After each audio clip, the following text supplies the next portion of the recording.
Okay. Hello and welcome everyone. Thanks for joining us. We are going to be interviewing and speaking with Carl Berney regarding his personal experience in art and sculpting. So welcome, Carl. How are you doing today? Doing great. Just starting off a new year. It looks like it's going to be good.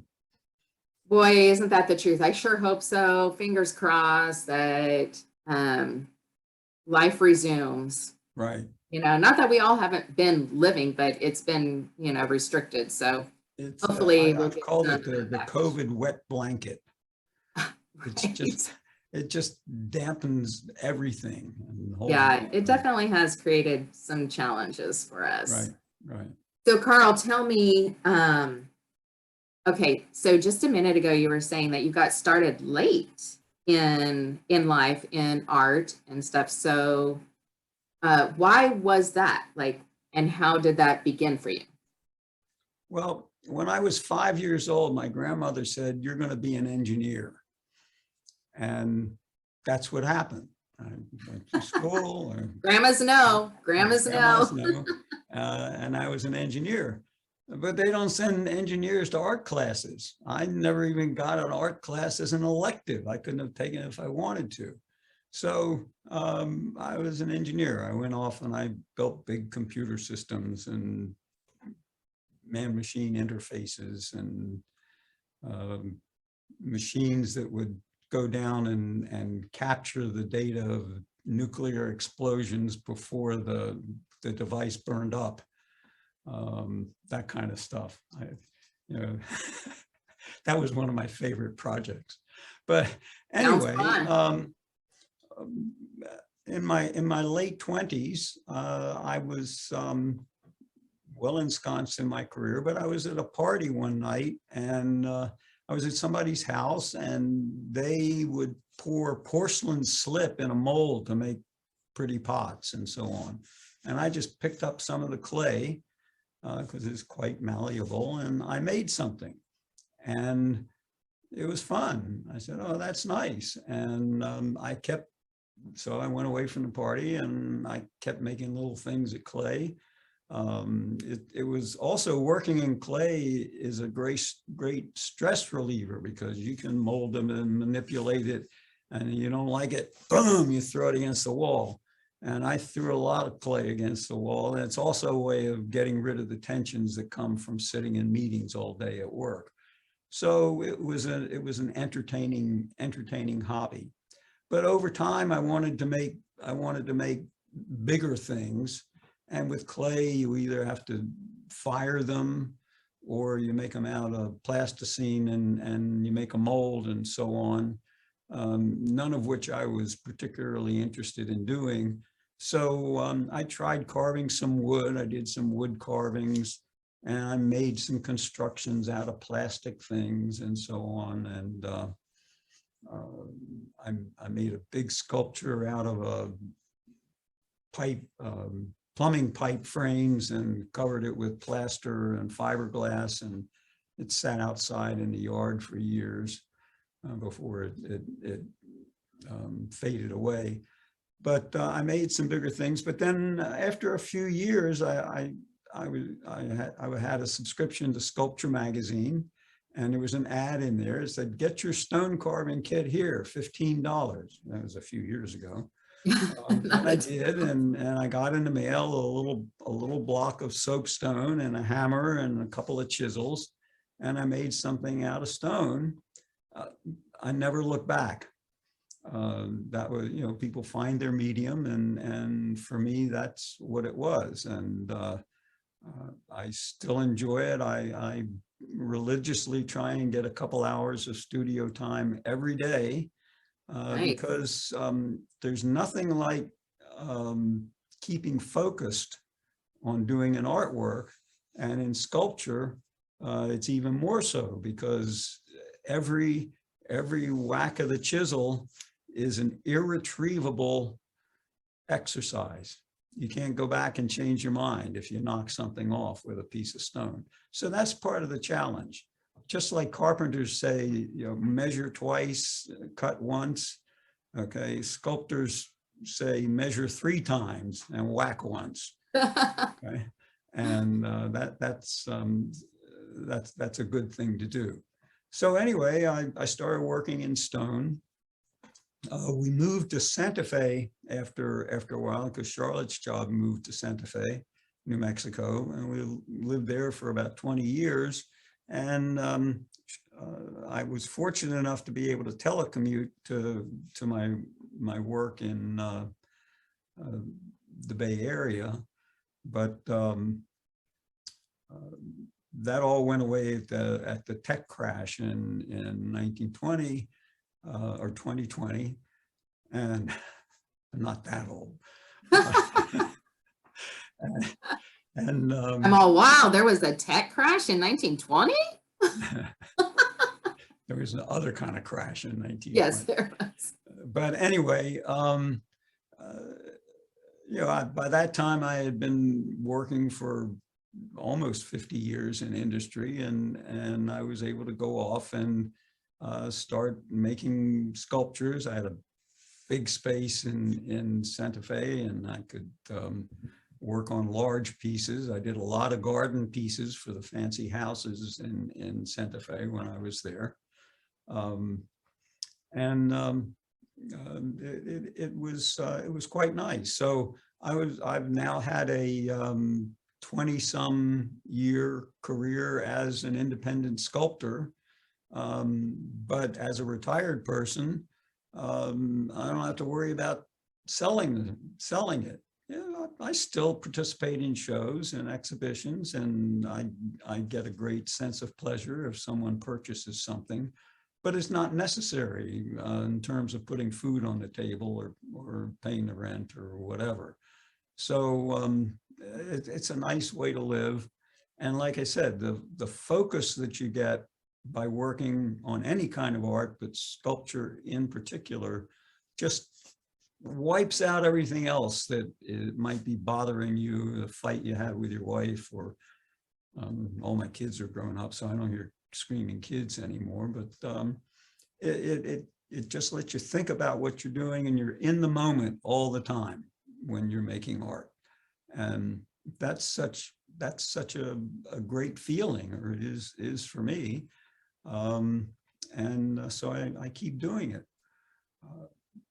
I usually have 2 or 3 pieces underway at a time, because if you work on something all the time, you get too focused on it and you don't see the big picture. So it's good to walk away. And sometimes I get stuck. I don't know what to do with a piece, and I'll set it on the side of the studio. I had one piece that was sitting around for 2 years, and I was walking by and I kind of caught it out of the corner of my eye. That's what's wrong with that piece. And I pulled it out, went to work on it, and fixed it right up, and it ended up being a nice piece. So I like to keep several pieces going. It takes a long time. It takes me anywhere from 3 months to 2 years to make a sculpture, depending on how much time I have for it, how big it is, and so on. I spend probably as much or more time looking at the sculpture than I do is actually moving, working on it. Because like I said, once you make a change, or once you take something off, you can't put it back. So you either make a smaller sculpture, or you start over again, or you whack something off that shouldn't have, and so you cry a little bit. But do you do any commission work? Yes, I'm doing a piece right now that's a commission for someone. I'm doing a lop-eared bunny. The bunnies with their ears. We have a friend whose son raises them, and he said, "Well, I wish I had a stone sculpture of a bunny." So I'm doing one of it. It's about 2 feet tall. Nice. It'll be the guardian. Say again? It'll be the guardian of the bunnies. The guardian of the bunnies, yeah. He's the same, he's life size. or maybe a little Oh, bigger. okay. I didn't realize they were that big. Well, I've not seen any of them yet. I'm working from pictures. Okay. So, and my friend went out and measured a little bit on the bunny. So we'll see. It doesn't matter. It's a fun artwork, and it's coming out Yeah, okay. I've learned a lot about bunny anatomy. not a doubt. That is probably one thing that happens with sculpting, is that you learn a lot of dimension stuff about different things, right? So Right, whether it's right, a human form or an animal form, like you do end up having to learn a lot about the anatomy or the shape or how they move, right. you know. Yeah, I do both figurative and abstract works, depending on what I want to do. The abstracts are more fun because they don't take so much planning. You just start working on the stone and let it evolve. Right. So Yeah, that that's a funner way. Uh, well, I think because you get to flow, right? right, As opposed to think, right. right? You get to Am I flow. When getting you're it right? doing Does this something really that's look figurative, you like kind of have to do a little more thinking. right? Does this really look like a human or a rabbit? Now, one of the Right. things I've learned, because I've done a lot of cats. I like doing cats. Okay. So I've done panthers and house Oh cats. yeah, it's on your website. Yes, yes. Um, but I guess you always know it, but most of the animals that we see around are just mammals, just like humans. And while the skeleton might be a little different, the shape's a little different, it's basically the same plan. You know, there's 4 appendages, there's 2 eyes, a nose, a mouth, and ears. Okay. So a lot of time when you're working on an animal figure, you realize, oh, he's got a jawline and it goes up right behind his ears, right? And his ears are there, and he's got a throat, and well, gee, that's where his jawline has to go, or he wouldn't look like a bunny, or he wouldn't look like a cat. So it's amazing how this mammal anatomy and model is consistent across so much. I guess that's why we're living in the age of mammals, since the dinosaurs went away. But there really is a lot of similarity that you can just kind of scope it out and figure it out, where the bone has to go. Sure, I'd Right. look on the internet and get the Sure. skeleton and look at, but then when it comes to placing it in the sculpture, and you know the bone is buried down inside, you kind of know where it is and where that's going to make a bulge on the outside. So it's Very very cool. helpful. Anyway, it's a learning exercise. You know, And I love every single one is, right? every single one is. You always learn something new. My favorite artistic quotation is from Michelangelo when he was in his 80s, as I am. He said, "I am still learning," and that's the case Yep. with me. I learn with every piece that I've done. Yeah, I agree with that. I think that but I also feel like that's one of the most important things about art in general, is that you're always learning. There's always something new. Whether it was an accident, I mean, sometimes we learn just from the Oh, like, oops, right? absolutely, absolutely. So I think that that's a beautiful thing about art, is that you learn, things are always changing. You have an opportunity to always step up to the plate and be better because of what you learned. Exactly. And repetition. You know, Oh you yeah. do something a long time, you get better at it, for sure. Fingers crossed, man. Right, That's the hope, right? right, That you get better. The more you do it, the better you get, right. and that you maybe just give yourself the opportunity to make a mistake. You know, you give yourself an opportunity like, hey, I make a mistake. It's really a learning opportunity that will allow me to be better next time.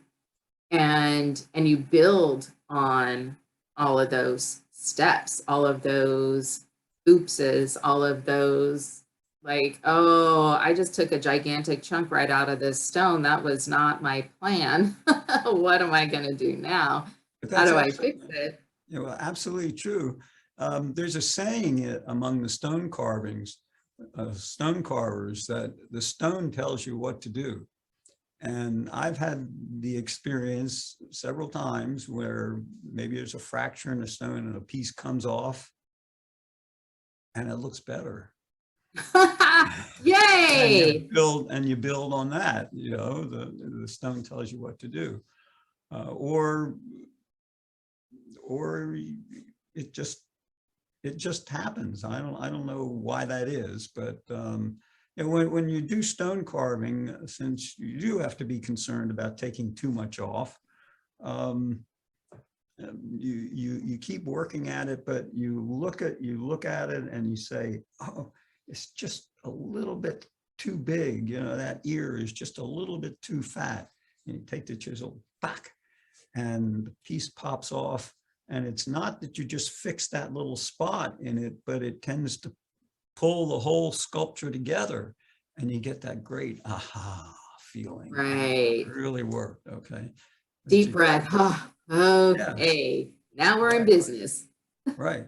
And, you know, I built a lot of machines, um, and I wrote a lot of programs, but I never got that same feeling of when it was done, or when I was working on it, that, oh, wow, that was really the right thing to do. It's something about the aesthetics of looking at a physical object that's just there to be observed, as opposed to doing a job, like machines do, that you get involved with how it looks, and it makes you feel good when you get it right.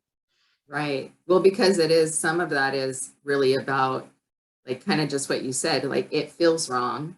And you, because you become part of it, you become part of the sculpture and it becomes part of you. So you can sense, feel when it's not quite right. You know, there's a visual part of Right, it too, but there's still like a gut feeling that's like, I don't know if we're there yet.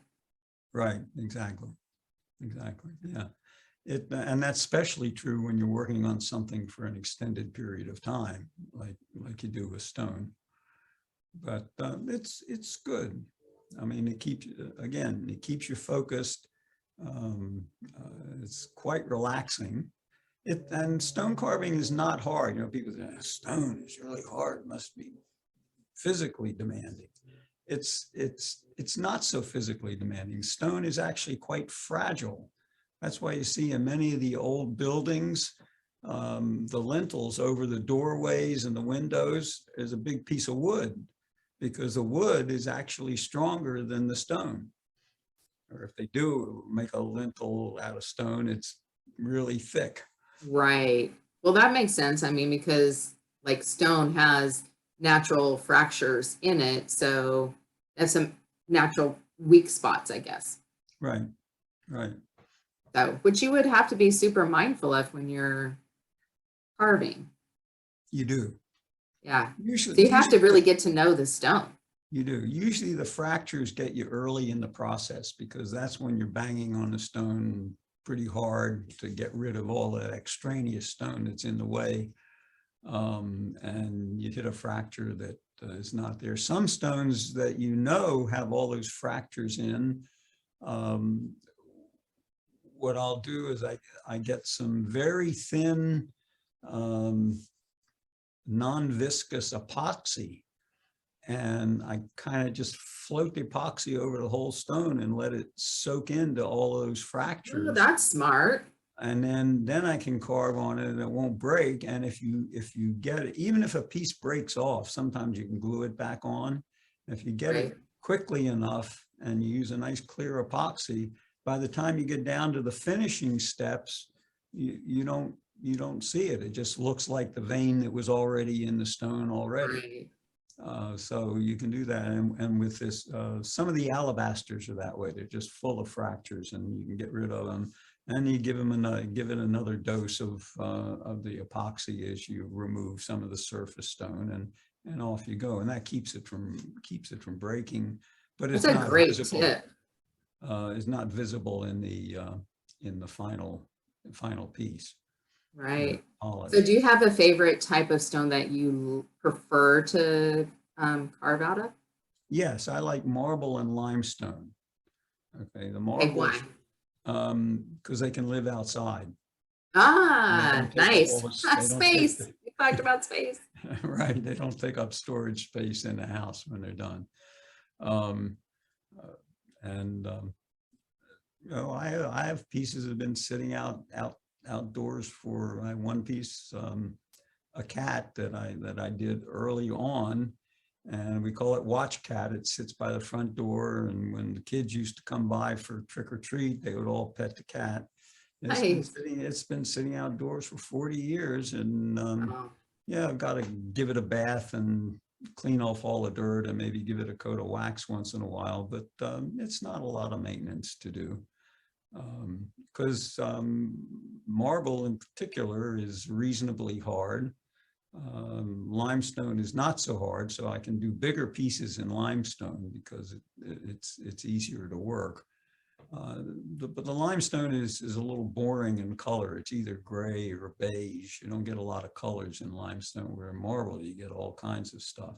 Or stone in general, you get things like that onyx back over my yeah. shoulder. Yeah.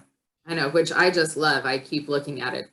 But I like the shape of it. I like the colors of it. Like I really like that piece. So I was, you know, where that came from is I was working out in the backyard, cleaning up, because where we live was an old farm years ago, and there was a little bone that came up out of the ground. I looked at it, and I said, "That's a face." oh, Looking at that, and I turned it around, and it was another face, and that's what. So I just decided to make it bigger. I took it to a vet, and he said he didn't know what kind of stone or what kind of animal it came from, but the stone, but he recognized the shape as being the atlas bone. The atlas bone is that holds up your head from your right. neck. It's the last part of your spine, Oh, yeah. just below the skull. So that's the name of that sculpture, is Atlas. But Very cool. Very cool. All right. Do you have any little bits of advice for uh, artists who are wanting to try sculpting or are just beginning? well, it's I used to teach sculpture a lot. I ran workshops where I taught people how to carve, and you know, people approach it with trepidation. Most people who try it particularly like it. It's kind of fun to do. It's not expensive. You can do it by hand with hand tools if you want, but then you get, it's a gear lover's joy, because there's so many tools and different shaped chisels you can buy, and air hammers and grinders and this and that. But there's a fairly limited tool set that you really need. And just like everything, like my artist, my wife has a giant jar full of brushes.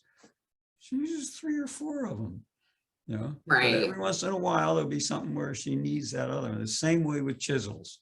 You go to a trade show and I gotta have that chisel.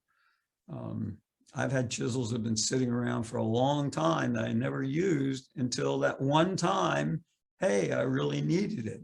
So Right. you can get by. It's better to start by hand, just so you know what the process is, but you get bored because it's slow. So Right. then you get into air hammers and so on. But it doesn't, particularly for someone who's doing it for fun, I mean, if you're in big production and you're making monumental sculptures, yeah, you got to get some heavy duty Equipment, yeah. equipment and big chisels and big saws. I had a diamond bladed chainsaw that I used Wow. for years. And on some of the larger outdoor sculptures, you start with a sledgehammer, to just knock off those big Giant pieces chunks. of stone, those big chunks that you don't need. Okay, the sculpture's a It's got to be process. kind of satisfying. What? So that has to be kind of satisfying, It right? is. It is. Right. Yeah.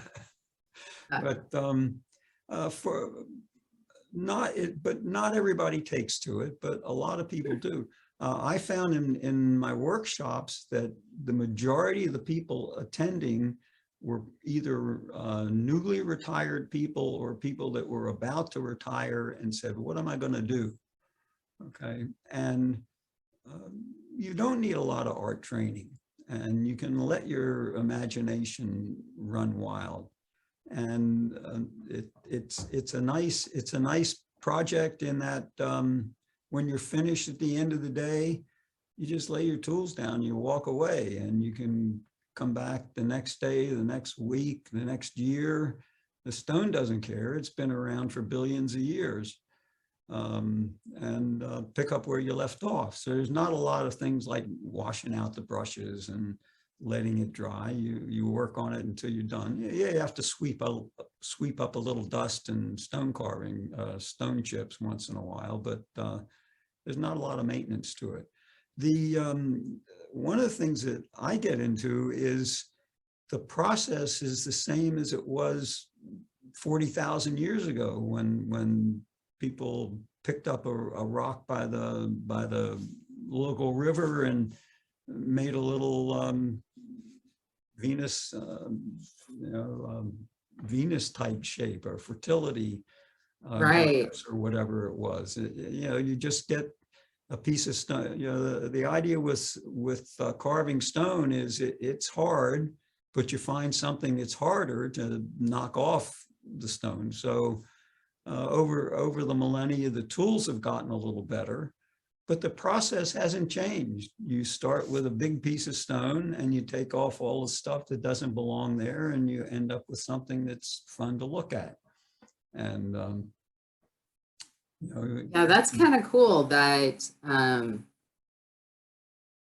I guess the techniques for most art is they're all similar, like they've been around 1,000 years, and the things that change are not in your case, because stone is stone, like you said, it's been around forever. But as far as painting, you get better quality pigment or better quality brushes or whatever, like those technical parts change, but the process still doesn't, right? You're still putting a brush into pigment and you're putting it on something. So that process doesn't exactly change. the same thing. And the carving tools have gotten better too. Now you have carbide tip chisels. Right. I mean, think of what those Egyptian guys did in those sculptures by the pyramids and stuff. They had to use copper. All they had was copper tools. They didn't even have bronze. Okay, Gosh, so copper's so soft. it's so soft, but it's harder than the stone. And the stone. And Nice. they had plenty of slaves to keep the chisel sharp. Sharp. But yes, the tools have gotten better, but they're not all that different. It's still removing a little bit of stone at the top, keeping them in your mind. One of the rules is don't take off a piece of stone until you absolutely have to. Don't think, well, in the beginning, you're knocking off. Well, you have to, because you have to get down to where your final sculpture is going to be. But you start out, you might be a foot away from where the sculpture is going to be because there's a big protrusion in the stone. But you take that off, and gradually you're taking off smaller and smaller and smaller pieces until you start sanding, and you're still removing material when you're standing with sandpaper or grinding stones. I still use because you can't use power tools as you get down into the delicate spaces. You have to get in by hand. Right. And even the files are too big. So I have a box full of grinding stones that I can shape. I can take a grinding stone, scrape it against the concrete, and get exactly the edge that I need to get down into the corner of the eye, or something like that. Very And cool. I do that by hand, and they come in different grits. So you can actually make your own tools for doing that, which is what the guy sitting alongside the river 40,000 years What he ago did. He picked up a stone and found a harder one over here and made that his tool, and off he went. So that's what Very cool. stone carving is about. It's I've been doing it 30 some years now. Well, when did I start? I started was in California. I started in the early 70s, I think, starting carving. So that was getting to be 50 years. Yeah. So you learn a few things, but I still am not tired of it. I relish the time that I go out and spend in my studio working. Oh, that's awesome. That's awesome. All right, Carl, do you have anything else you want to say? Giving us some good tips and some great quotes. Anybody that's interested in learning about it, I'd be glad to talk to anybody. Oh, that's nice. Yeah. Little thoughts how to get started, because you can get started with relatively minimal expense. And, if you have a drill, around the house, that works good with grinding stones, and grinding stones cost a couple bucks a piece. Chisels are not all that expensive. You can even get an air compressor and an air hammer and a full set of carving tools, and it's probably less than $600 if you want to start. That'll set you up probably pretty good for a long time. I've had 2 compressors in all the time I've been carving. I had a giant compressor in New Mexico where 3 people could carve at the same time. Nice. And now I have a little one on wheels. It's this big, that is plenty of power for what I need, and it cost less than $200. Bought it on Amazon. Yay, Amazon. All right. All right. Well, thank you, Carl, for hanging out with me this morning. For the interview. I appreciate it. Oh, it's been my pleasure. So, all right. I'll catch you later. Have an awesome day, Carl. Thanks. And you. Bye.